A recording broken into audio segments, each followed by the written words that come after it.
साथियों, नाइनटीन 1947 में जब मां भारती के टुकड़े हुए,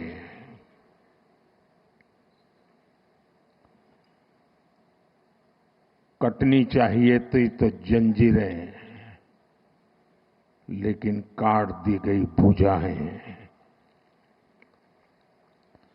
देश के 3 टुकड़े कर दिए गए।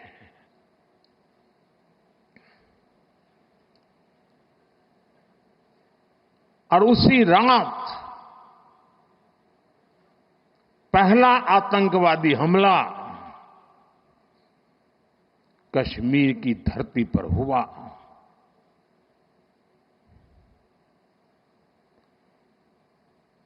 मां भारती का एक हिस्सा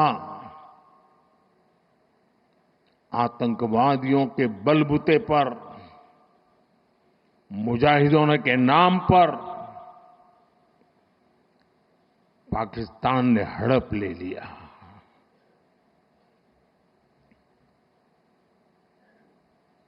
अगर उसी दिन इन मुजाहिदों को मौत के घाट उतार दिया गया होता,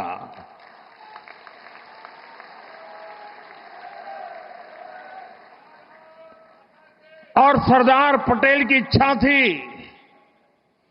कि पीओके वापस नहीं आता है तब तक सेना रुकनी नहीं चाहिए, लेकिन सरदार साहब की बात मानी नहीं गई और ये मुजाहिदीन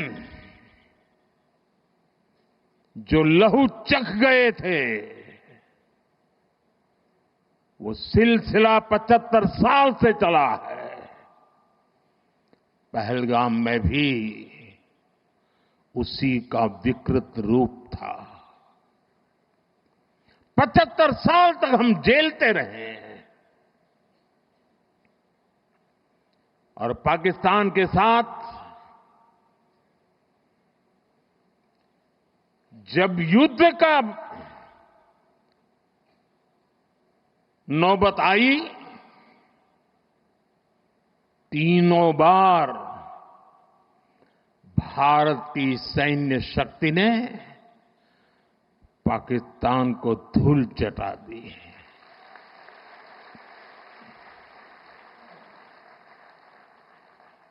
और पाकिस्तान समझ गया कि लड़ाई में वो भारत से जीत नहीं सकते हैं, और इसलिए उसने प्रॉक्सी वॉर चालू किया। सैन्य प्रशिक्षण होता है, सैन्य प्रशिक्षित आतंकवादी भारत भेजे जाते हैं और निर्दोष निहत्थे लोग,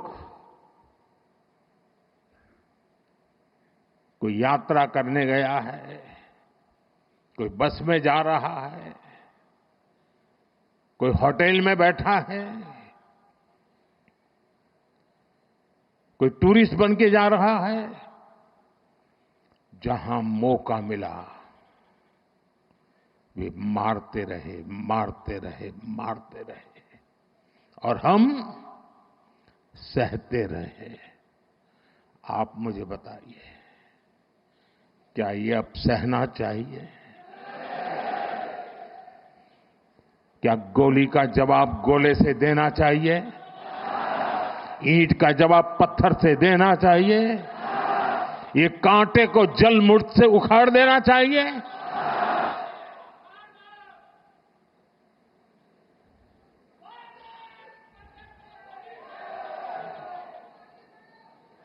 साथियों, ये देश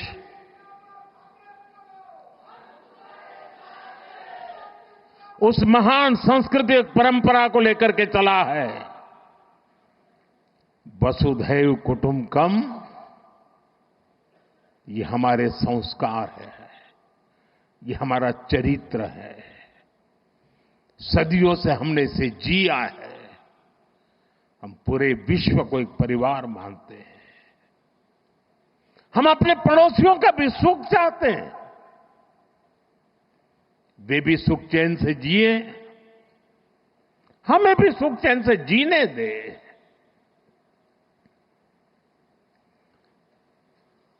ये हमारा हजारों साल से चिंतन रहा है।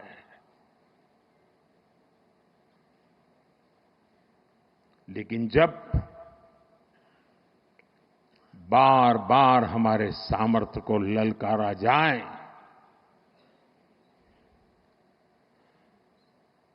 तो ये देश वीरों की भी भूमि है।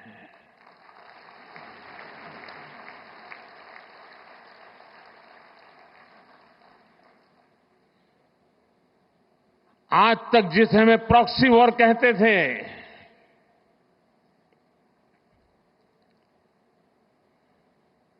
6 मई के बाद जो दृश्य देखे गए,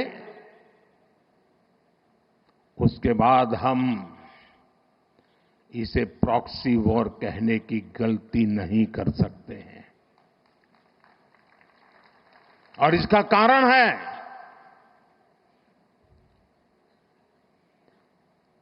जब आतंकवाद के 9 ठिकाने तय करके 22 मिनट में, साथियों 22 मिनट में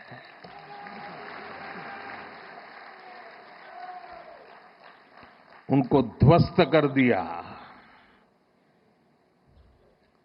और इस बार तो सब कैमरा के सामने की सारी व्यवस्था रखी थी ताकि हमारे घर में कोई सबूत ना मांगे। अब हमें सबूत नहीं देना पड़ रहा है, वो ऊपर वाला दे रहा है।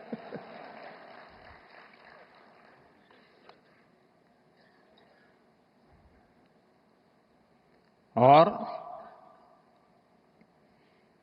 मैं इसलिए कहता हूं अब ये प्रॉक्सी वॉर नहीं कह सकते इसको, क्योंकि जो आतंकवादियों के जनाजे निकले 6 मई के बाद जिनका कत्ल हुआ, उस जनाजे को स्टेट ऑनर दिया गया पाकिस्तान में। उनके कॉफिन पे पाकिस्तान के झंडे लगाए गए, उनकी सेना ने उनको सैल्यूट दी। ये सिद्ध करता है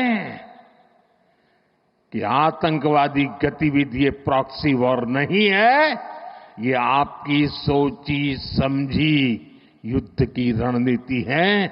आप वॉर ही कर रहे हैं तो उसका जवाब भी वैसे ही मिलेगा।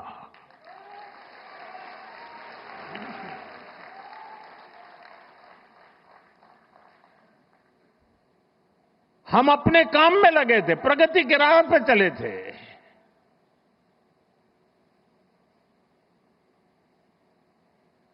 हम सबका भला चाहते हैं और मुसीबत में मदद भी करते हैं।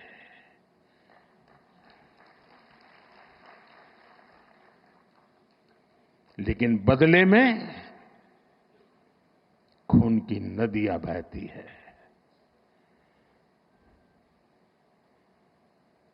मैं नई पीढ़ी को कहना चाहता हूं,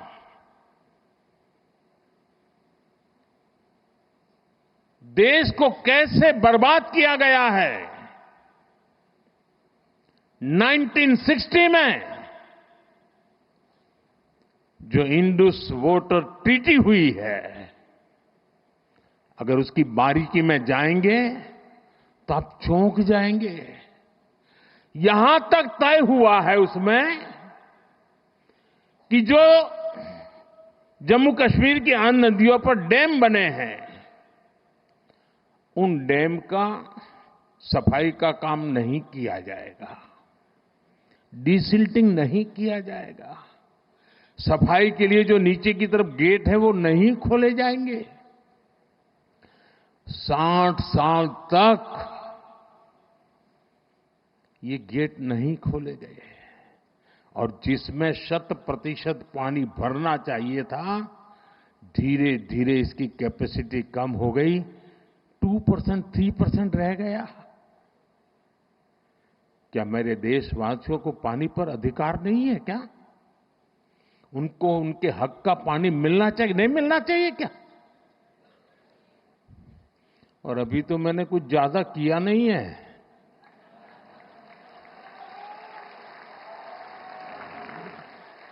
अभी तो हमने कहा है कि हमने इसको एबेंस में रखा है, वहां पसीना छूट रहा है। और हमने डैम थोड़े खोल करके सफाई शुरू की। जो कूड़ा कचरा था वो निकाल रहे हैं। इतने से वहां फ्लड आ जाता है। साथियों, हम किसी से दुश्मनी नहीं चाहते हैं। हम सुख चैन की जिंदगी जीना चाहते हैं। हम प्रगति भी इसलिए करना चाहते हैं कि विश्व की भलाई में हम भी कुछ योगदान कर सके।